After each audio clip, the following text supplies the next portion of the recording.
I'm really happy to be connected today with Heather Summers from Australia.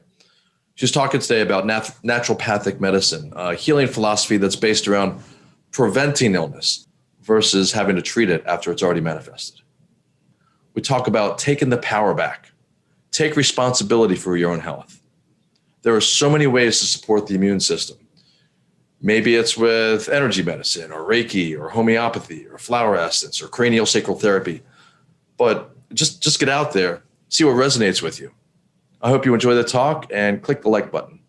And then I just fell in love with it. I fell in love with the practice. I went and saw quite a lot of Reiki practitioners, and just the feeling, it becomes kind of addictive. That feeling that you get from the healing is so elating, and it releases so many of the love chemicals in your body that you just want to keep going back for more. And that's why I became a practitioner myself. And awareness is really the first step, right? And that's just a beautiful thing. So once people become aware of all these different people and these different modalities, then they can really start becoming, what I mentioned earlier about becoming responsible for their health and taking their health into their own hands. I'm a strong believer that you have to heal the physical, the mental, the physical, the emotional, and the spiritual if you want to heal, like properly heal.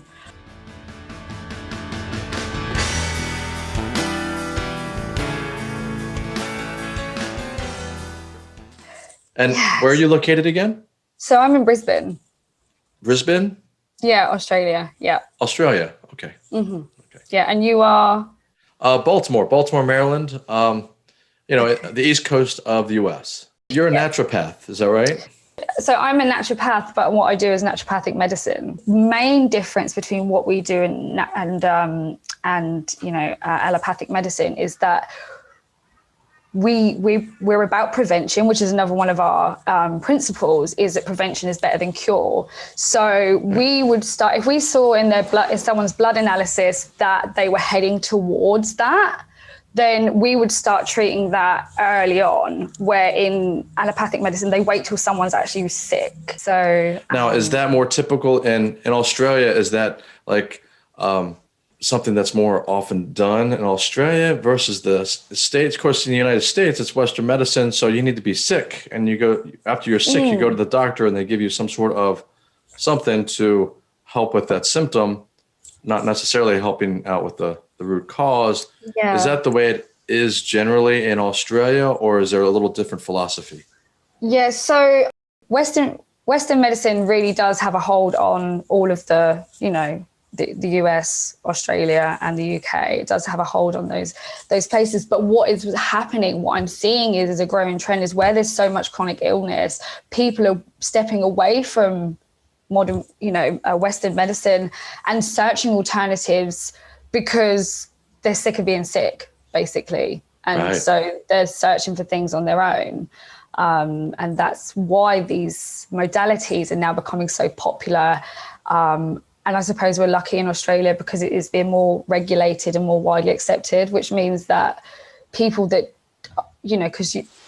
I suppose that you're going to get, I don't want to say charlatans, but those kinds of people in any industry.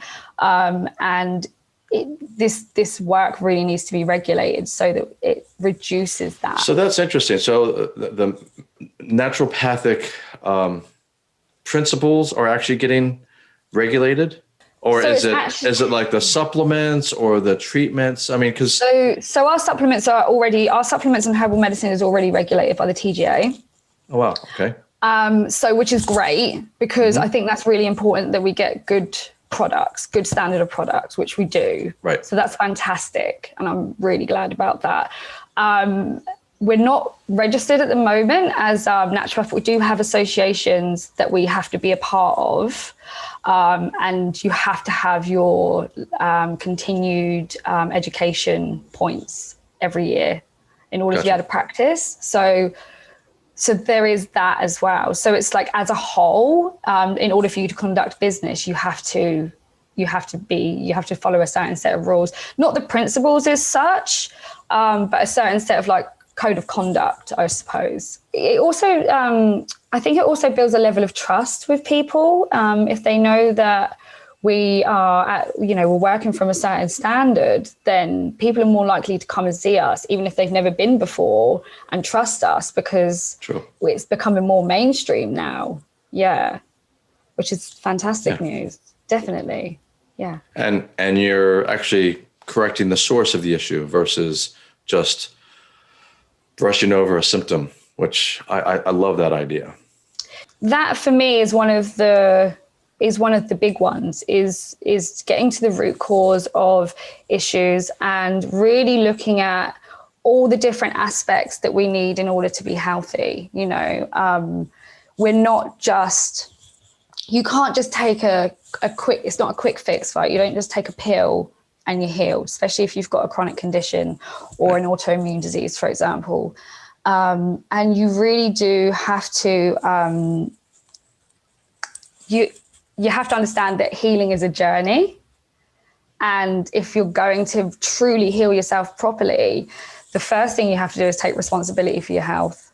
That is such a huge one, that I think that's the hardest thing to overcome with people, is to say that no, this is my journey and this is my health, and no one heals you but you, because you can get help, but everything has to come from within you. I'm a strong believer that you have to heal the physical, the mental, the physical, the emotional, and the spiritual if you want to heal, properly heal. For you, is it more the herbs or supplements or, basically chemical base, or do you also work in energetics or? Yeah. So energetics is something that I'm really stepping into now. Okay. I think because it's with my journey is now I can show others. So it all starts with, because when you're doing it on the physical level, that's where you're doing the herbs and the supplementation and the nutrition. That's where it begins, right? The water that you're putting into your body, your environment, what you're watching on the TV. This is all your physical self. And then moving on from that, you're to then heal the emotional, is then you're looking into the energetics, and there's so many modalities that do that, and I wish that they were more mainstream, because that's something that you really have to go and search for yourself. But that's also becoming more popular here, I would say. Yeah, It's definitely becoming more popular here, and because of the internet, it's becoming more recognized and certainly more easily obtainable. Because a lot of the energetics, as weird as it sounds, that can be done through Zoom. A lot of this energetic healing can be done non-locally. Well, and it's I think when, if we're going to start talking about the 3D and the 5D, consciousness and the realms that we're in, is that in where we are now, there is time and space between us, but actually in the cosmos, there is no time and space. So when you're doing energetic healing, there's no time and space. So that's why people can heal at a distance. That's why you can do Reiki healing to someone that's in the UK. For example, I can do Reiki. So I do Reiki and I can heal someone that's in the UK, and I can work with them. I got to say, that's really hard. Really hard to get your head around. But there's so much science that backs that idea, that philosophy. And of course, I get that sort of treatment on a semi-regular basis, and you can feel when people are in your field, and it's really out of this world. When someone's working on me, a lot of times they're working on a particular spot, and I can tell you more often than not what that particular spot is. Yeah. Absolutely. And, it's certainly mind-bending, and was not at all part of my belief system years ago. And now it is, and that's why I'm doing what I'm doing. Because it's just, it doesn't make any sense, and yet it is effective, and more people need to know about it. And it's so effective. Reiki practice is done now in hospitals, and it's starting to get covered by insurance, kind of like acupuncture was 20 years ago, starting to get covered by insurance. But you take it a step further, and that Reiki practitioner, they don't even need to be in the room. Yeah. They don't even need to be in the country. I know it's actually it's quite a phenomenon, and it is just like you said. When I first heard about Reiki quite a few years ago, before I started doing it myself, and I was the same as you. I'd never heard of it, and was like, that can't work, right. you know. And someone did it on a friend of mine who had a really severe chest infection. And she did about 45 minutes on her chest, and then she went and had a nap, and then she woke up and it was cleared. And I was like, what is this sorcery? Right. And then I just fell in love with it. I fell in love with the practice. I went and saw quite a lot of Reiki practitioners, and just the feeling, it becomes kind of addictive. That feeling that you get from the healing is so elating, and it released so many of the love chemicals in your body that you just want to keep going back for more. And that's why I became a practitioner myself, because just seeing people's energy fields at the end of it and seeing the releases that they have is so special. And really, herbal medicine can't really do that, because we're still only treating the physical there. Right. So to get to an energetic level, I think the best practices, if you're going to look at something that is tangible, is probably homeopathy. And flower essence are two really good things to treat emotional, especially if you're trying to connect the emotional with the physical symptoms, which is something that's also really close to my heart. So, so homeopathy, you know, that's difficult to get my head around also, right? Because isn't that like a drop of something in the middle of the ocean, and then you take a part of that ocean, and then it's a drop of something in another ocean. And it's like the smallest amount of whatever you originally put in. It's basically like the energetic property of that substance. Right. So I have read that water has an amazing capacity to hold energetic properties of whatever it is that you're putting in it. And absolutely. Yeah, I mean, that's all very weird, but it seems to be weird and wonderful though, right? Weird and wonderful. Yes, no, absolutely. Yes. Weird in my vocabulary is a good thing, not a bad thing. So it it's hard to get the mind around, but it's proven to work. It's been around for so many years. But yeah, please talk a little bit about that.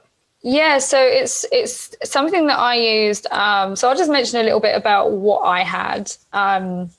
So I was diagnosed with Crohn's disease quite a few years ago. And then when I went on my own health journey, this is literally like what I went through to heal, was healing the physical and then healing the energetic, like the emotional and the spiritual side of things. And homeopathic medicine was really what healed me. And I didn't do it by myself either, but it was really what helped me to heal, was to use homeopathic medicine to heal the emotional attachment to the physical trauma. So there was a lot of fear-based emotion, like kind of trapped in my body. I know this all sounds crazy and woo-woo, but it's really like not. The best way that I can describe it is if what you were talking about water and how water holds energy and a memory. Mm-hmm. Our emotions, our bodies are made of water. So then our emotions kind of get stuck in our body, and our body remembers it. And then every time a trigger would come up, then your body would react to that trigger. When I did homeopathic medicine and I was treating from childhood, though, that trauma, once that started to clear, that's really when I started to heal, truly heal deep down the autoimmune condition. And I suppose that was the root cause. So, it's a lot to explain. Yeah, so I have a friend of mine who has Crohn's disease. Actually, I've had a number of friends of mine over the years, but currently I have a friend of mine who has Crohn's disease, and he basically handles it using turmeric. Turmeric, yeah, it's fantastic. Yeah, and it seems to be very effective for him. And that's all he needs, whether it's because it's a mind thing for him, a placebo effect, or turmeric. I mean, I know turmeric is good for you. Turmeric is the most potent anti-inflammatory that we have on the planet. With all autoimmune conditions, it's inflammation. So that turmeric would actually be dampening down that inflammatory response without the use of drugs. So every time he has a flare up, that turmeric is just shutting it down, which is fantastic. Nice. But you have to be on top of it, and you have to make sure that you're taking it every single day, just like you would your pharmaceutical drug. But this is just going to be much more kind and gentle on the body. Instead of suppressing the immune system, which is what is happening in Western medicine, they're actually just dampening down that inflammation. So the good thing about that is that your immune system can function for all the other things that it needs to do. Right. Instead of it being completely dampened down, that you can't fight off any infection, which is what happens in autoimmunity if you take those drugs, which is a shame. Yeah. Yes, it is. It sounds like going the herbal route in that scenario, at least, is a better way to go. Yeah, it definitely is. But I do strongly recommend that people that do it have someone that really knows what they're doing around them. Right. Don't just try and go out on your own and stop taking your medication, because then it can become a little bit more a bit more dangerous for yourself, I suppose, if you don't really know what you're doing. Because if your immune system's overacting and you stop taking your medication and you're not sure what kind of herbs to take, then you could really end up a little quite sick. Yeah. Gotcha. That makes perfect sense. Do you still take those tablets? You said you took 6 a day, what's your practice these days? So for myself personally, it's just a healthy, clean diet and good sleep and water and yoga and so just lots of yin practices, so meditation, yoga, relaxation practices, so that I don't trigger the stress. And I don't need to take the tablets anymore because I don't get flare-ups now. I see. So that's kind of what I was saying, that it's great that someone's found turmeric to dampen down the inflammatory response, but you still haven't quite got to the root cause. And autoimmune disease is such a complex illness. Right. Western medicine is saying that there's no cure still. The minute I say to people, they're like, how did you do it? And I'm like, oh, you have to deal with your childhood trauma. That's it. They switch off. They're gone. Right. They're just like, oh, that's not a journey I'm ready to take yet. But no, that's a very good point. So how do you handle that? How do you tackle the childhood trauma? So I think there's a few different modalities that I think are really good at it. I think kinesiology is one of them. Mm-hmm. It's not something that it's like muscle testing and tapping into your subconscious. Yes, that's it. So when you do that testing, then you're tapping into those energy fields of where the emotions are stored as well. So that will bring up a lot of old trauma. Reiki can certainly do that if you've got a good practitioner that knows how to get there. I would say hypnotherapy is probably another one that would help you. And then using the tools like homeopathy to treat that level energetically to help clear those traumas as they come up, I suppose. And that makes a lot of sense. Yeah, it's a lot. You have to be brave, I think, to go back and deal with the stuff that you probably purposely cut out of your brain, right, or your memory. Right. I'm not saying that had to be really, really traumatic stuff. Something that might not have been even that traumatic. Your body could have still stored it as an emotional effect. Right. So just gotta peel back the layers of the onion. That's exactly it. And over and over again. It really, when I truly believe that once the true healing journey starts, it doesn't end. Once you start going in that direction, it's like you never get to a point where you're like, I'm done. It doesn't work like that. It's, as I think when you get out of sickness, then you just start working towards more and more vitality. How can I how can I have more energy? How can I, heal this part of myself? And that's really when you start healing the subconscious mind as well. And then it starts getting into all that area, which is, right. Another field altogether that I haven't quite tapped into yet. So I do naturopathic consultations. I do emotional support through flower essence remedies, which is similar to homeopathic, but you're actually using the energetics of flowers and plant medicine, which is something So I know very little about flower essence. I was recommended to get some recently, and I did purchase some, and I use it, and I don't know that it's doing anything for me. I don't understand it. And I'd love to learn more. I don't know. Yeah. So it's been around for, again, a long time, hundreds of years. I think Dr. Edward Bach, or Batch, depends on how you pronounce it, in the UK, was like the first person to bring out these flower essences. And it's actually quite funny because when you look at the ones in the UK, they're all kind of like very melancholy emotions, and the UK is a little bit like that. Okay. So the flowers that represent these kind of emotions that come up. So what's the theory behind it? So the theory behind flower essence is that different plant energies have help with different emotional states. So, for example, when I do a consultation, there might be, different things that are coming up, like I work too hard, or I worry too much, or I'm not getting enough sleep, or I'm scared of this thing but I don't know why I'm scared. There's a flower essence for all of those different emotional aspects, I suppose. And then you put them into a combination so it's a very tailored essence for a particular person, and you put them into a combination, and then the person takes them, and then it just gently moves you through that energy field. And then the magic of flower essences is, without you even realizing that it's changed. And then when you see your practitioner again, they start asking you questions, and you're like, oh yeah, no, I don't worry anymore. Huh. Okay.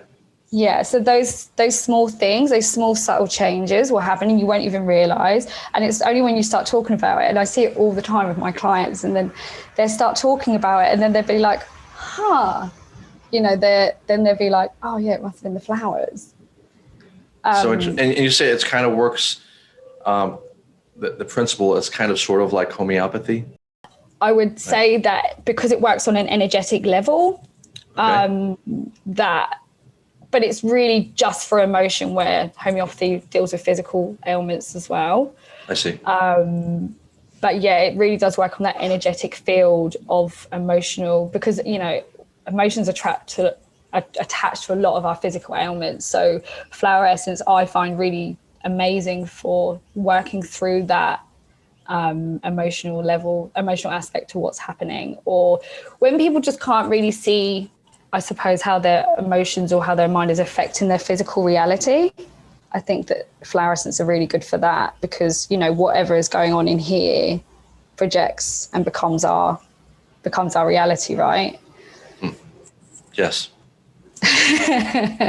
So I think that makes a lot of sense. And I think you're accurate in the sense that flower essence is similar to homeopathy in the sense that they're both based around energetics, and that does make sense to me. Yeah. So I think it's just the easiest, without going into like the full detail of how each one's made, I think it's just the easiest way to get someone to understand where they're at. Right. But yeah, like I said, if you said that to a homeopath, they would be like, absolutely not. Just because they're made differently. But for sure, they are both definitely energetic medicines. I think flower essence are fantastic, especially for sensitive people, sensitive souls. they're definitely amazing for that. A lot of people that suffer with an autoimmune condition is definitely someone that's got a very delicate nature to them generally. So to have some support there on a emotionally energetic level is, I think, really special, and something that I don't really think there's that much else. There's nothing else like flower essence, and until you've taken them yourself, you'll never really understand them. And they're a beautiful combination to be used with something like Reiki. You can definitely use Reiki and then provide someone with a flower essence remedy at the end of that, based on what comes up when you're healing that person. For sure. And your experience with your clients, you said that there's a significant difference. Is that right? Yeah, 100%. So when I give them their flower essence, I don't tell them what's in there. Okay. I tell them what the flowers are called, but I don't say what they're for. And I purposely do that because I don't want to give a placebo effect. Interesting. Of like, they might just, So, I mean, it's great if they do consciously make an effort to not worry so much But if you don't put that in their head and the next time you see them, that issue is resolved on some level, you're like, aha, it's not a placebo effect because they had no idea that the two are related. That's exactly it. So that's why I do it, because I think, the placebo effect is so powerful and it's fantastic because that just goes to show how strong our mind is. But the reason I started doing it is because I really wanted to check that flowers actually work, because you can't test it. Yeah. So when people come back to me and I'm like, so tell me what's changed, and, they tell me and I'm like, okay, now I'll tell you what was in your flowers. Yeah, I think they're really special. Yeah, definitely for that emotional side, for sure. They are very subtle, but there's a few in there that are a little bit, there's some in there for shock, and for like to help you get through like big parts of your life. Like there's one in there that helps you get over like the death of loved ones, and that one is actually quite powerful and will bring up like a huge emotional release where really? So as much as they are gentle, they will just bring up those trapped emotions. So it just depends on what they are. So in those scenarios, I would definitely tell my clients what they're getting. Really, I believe that, so one of the other naturopathic principles is doctor as teacher. And I really believe that everyone has a right to knowledge, to be empowered by knowledge when it comes to their health and when it comes to medicine. Yes. And I think that's something for a very, very long time has been taken away from people. Yes. And I feel like now is the time to take the power back. Take the power back. Yes. Take the power back. Yeah. It's just, that's a Rage Against the Machine song, isn't it? It is. Yeah. And I think it's in the Matrix, which is like one of the great I think that's going to be the new KarmaHub theme song. You should definitely just play it at the beginning every time. But yeah, it's just something that keeps coming up in my mind. It's like, take the power back, like the pillars of health. So this is something that's becoming quite special to me. And, it's really that I want people to be like, the vision is that I want everyone to be like as part of a webinar series and a community where they can watch these webinars, they take the education that they need, and then they go away feeling empowered to treat their bodies better. And really it's all around self-love. Like, how much do we love ourselves in order to want to heal properly, And there's a few different ones. The first one that I'm doing is revolves around stress and the effects that it has on our body, and how that is actually the root cause to so many different illnesses. The stress response releases glucose into the body, hence why a lot of stressed people end up with, metabolic syndrome. It increases cholesterol in the body. It is like I said before, it triggers autoimmune disease. It plays a huge role in chronic illness. So this is really and everyone's stressed, right? Everyone is suffering from huge amounts of stress, especially in the last 12 months with everything that's happening. So that's going to be the the first one that I want people to see. And then there's going to be others like mindset, nutrition, you know, how to keep your immune system, things that I think that you forget as a naturopath and you think of pretty basic things, but they're actually not. They're so important for health. Well, you know, so that is kind of my, largely the reason I'm putting together this website, because it seems to me that people are going to the doctor and whatever their doctor says, and not that there's anything wrong with that. I mean, but they give up, they whatever the doctor says is what they do. Yeah. Or whatever they see on TV is the latest and greatest pharmaceutical drug for depression or whatever is what they request. And oftentimes they get that.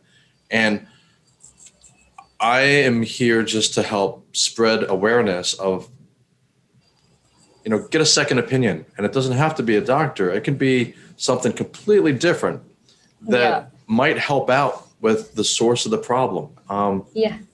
You know, try something a little off the beaten path and experience something new, and it might be very helpful. There's so many things out there that are healing, and most people don't know about it. And awareness is really the first step, right? So and that's just a beautiful thing. So once people become aware of all these different people and these different modalities, then they can really start becoming, you know, what I mentioned earlier about becoming responsible for their health and taking their health into their own hands.